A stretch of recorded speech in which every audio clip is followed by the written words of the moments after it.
औ मेरे समझ नहीं आई। औ सगिया भतीजिया सगे चचा कौआ कैसे अदैया बेहाई।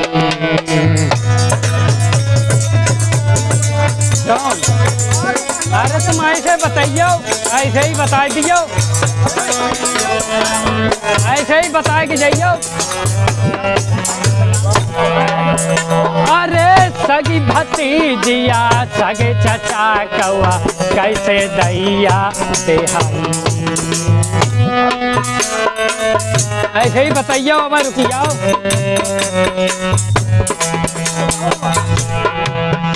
अरे का दिन जन्म भयो कन्या कुआ, का दिन भामर परिबाटी।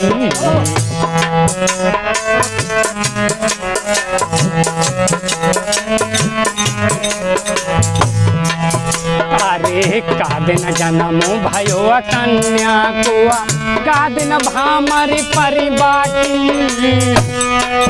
अरे आगे पीछे कि तुम छोड़ो बीच मया दिया थी जाती।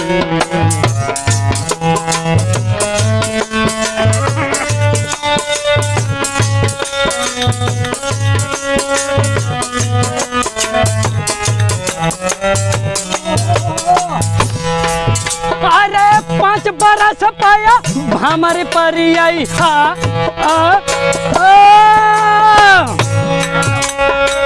उठा के रखियो, गड़बड़ मती करियो, भजन जैसे उनने गाओ तब। अरे 5 बरस माया हमारी परिया बेदुरा हुआ समझाई। सगिया भतीजिया सगिया चचा कौआ कैसे दैया बेहाई।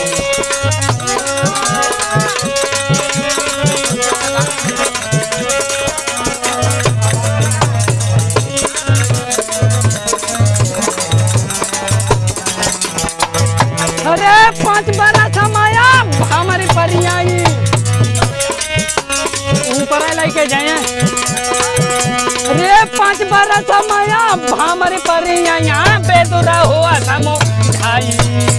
सगी भतीजिया सगे चचा कौआ कैसे दैया बेहाई।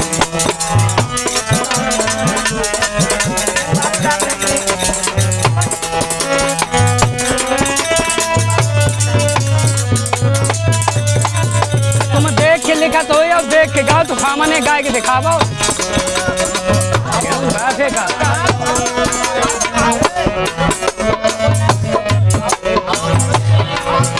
अरे पतली पतली अला पसा कर सिया वेदन सहन का हट देखा।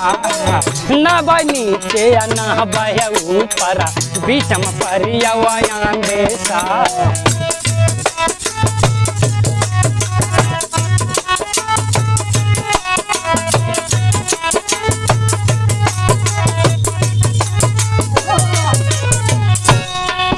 अरे पतली पतली अला पसा कर सिया वेदन सहन का हट देखा। अहू न बह नीचे न बह ऊपर बीचम परिया अंधेसा।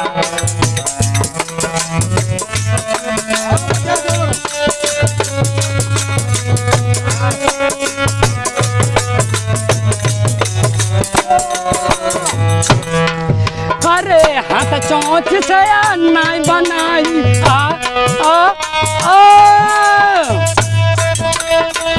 हाथ फिनाई बनाई या चोंचिया फिनाई बनाई, बेया गोंज मती समझ लियो।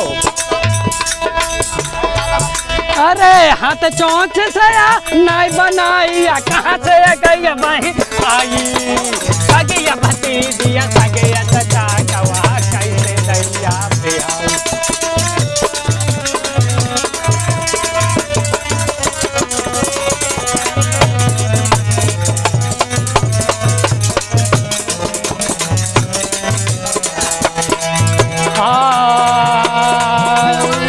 ऊपर निकाला ऊपर। खेला लौड़िया न मरे तुम खेले। अरे पाला परुआ मरदा सैना अरे देख के सबैया पढ़े हाय लेते आना देखी जो ग्रंथ देख के तो सब पढ़ लेता बिगड़ देख के गाय के दिखावो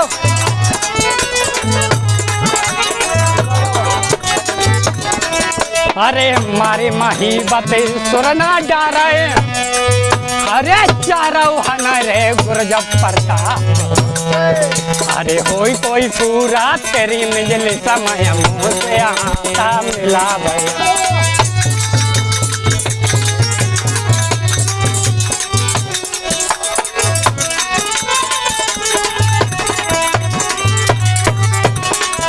वेदन किया यही रीत ले आया मेरे समुंदर नहीं आई सगी भतीजिया सगे चाचा कवा कैसे दैया बिहारी अरे सगी भतीजिया सगे चाचा कवा कैसे दैया बिहारी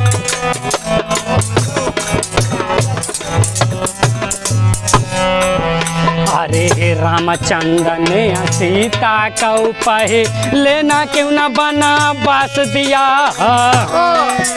अरे गर्भ अवस्था मैं सीता कवा क्यों बना माया छोड़ा बाई दिया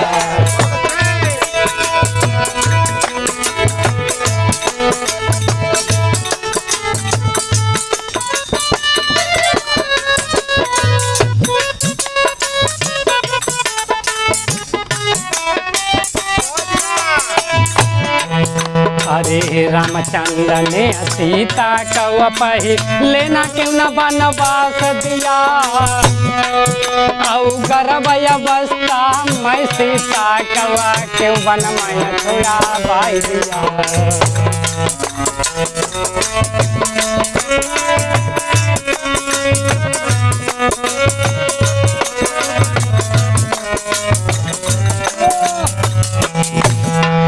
अरे क्या यसरा लगा सीता को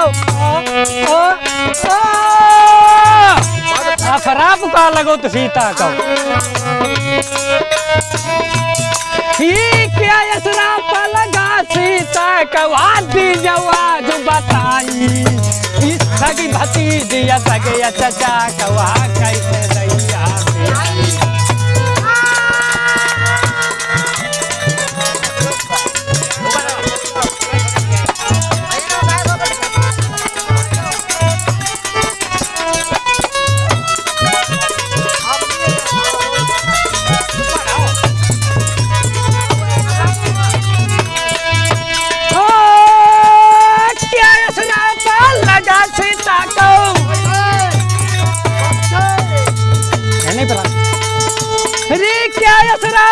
लगा सीता कवा जी जवाब बताई सगे भतीजिया सगे चचा कवा कैसे दैया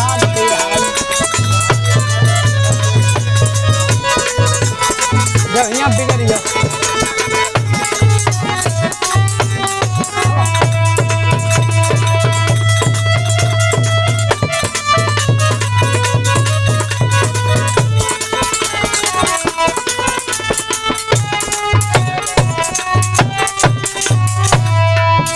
अरे 108 मोती माला मैया कैसे हुए बताए देना भजन के ऊपर भजन खोल के पंचन में समझाए देना 108 मोती है माला मुझे कैसे हैं कहाँ से आए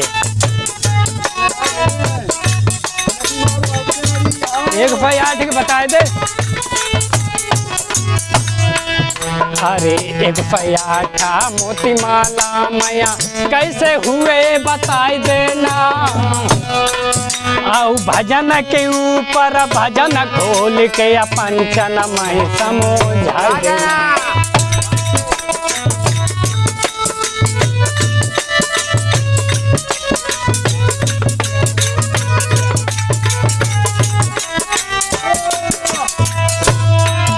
अरे कौन व्रत और संग करी थी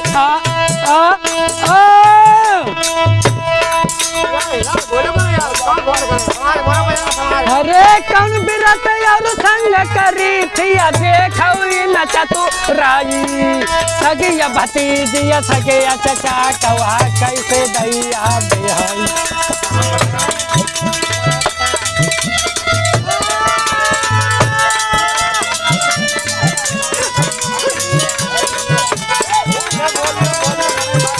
मन मती मारो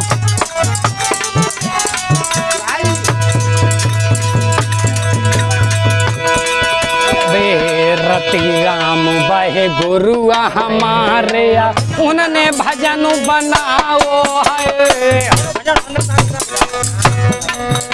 और बीपी यादव नाम हमारो बैठे सभा में गायो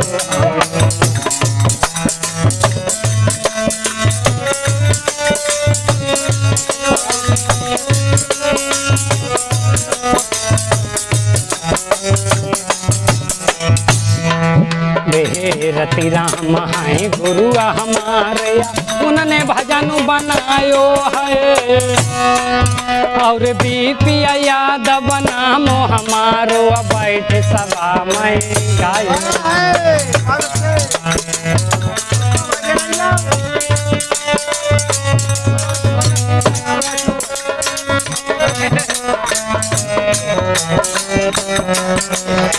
अरे जो भजन के अर्थ लगावे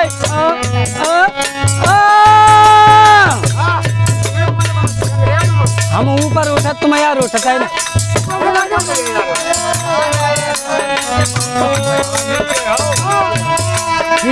जो भजन के अर्थ लगावे हलाई जाए मरजिया ताई सगिया भतीजिया सगिया चचा कवा कैसे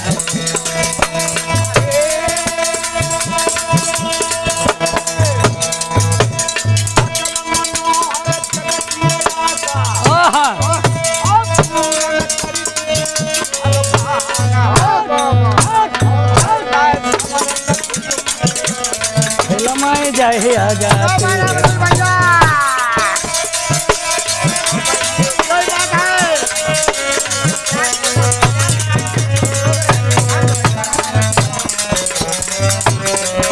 अरे उधले टूटवा सुरगा लोक से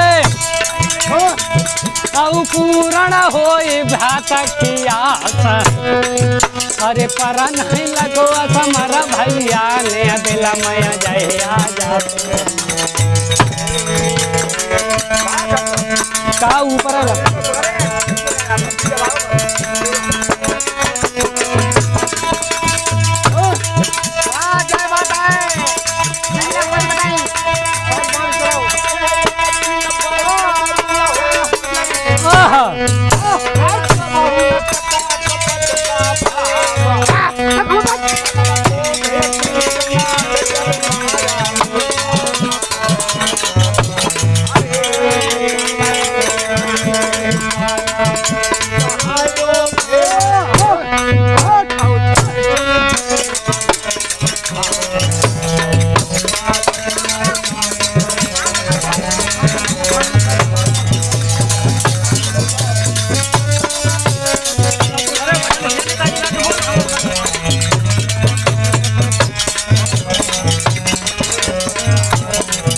अरे मत दहलैया अपने मन में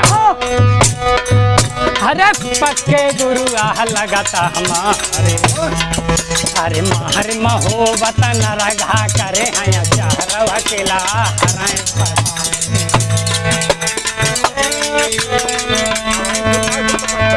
कहाँ लेके जाए ऊपर है राखो ना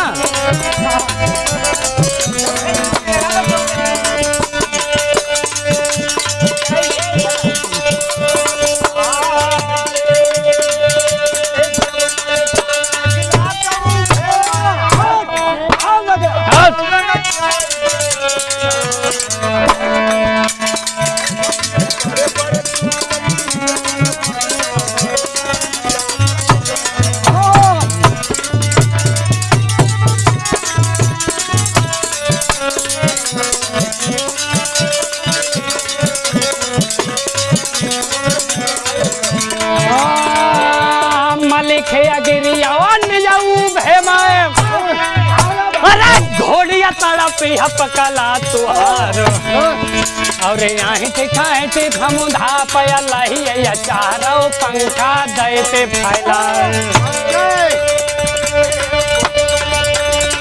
सही लगाइए जी सके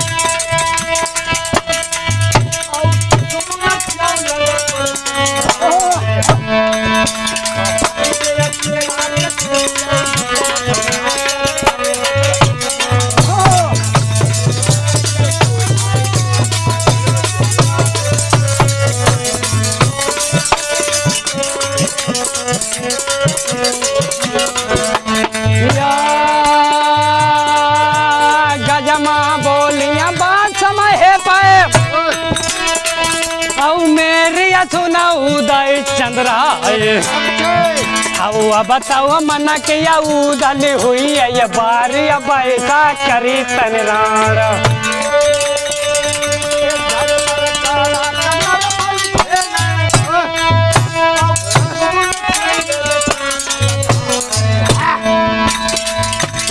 Hey!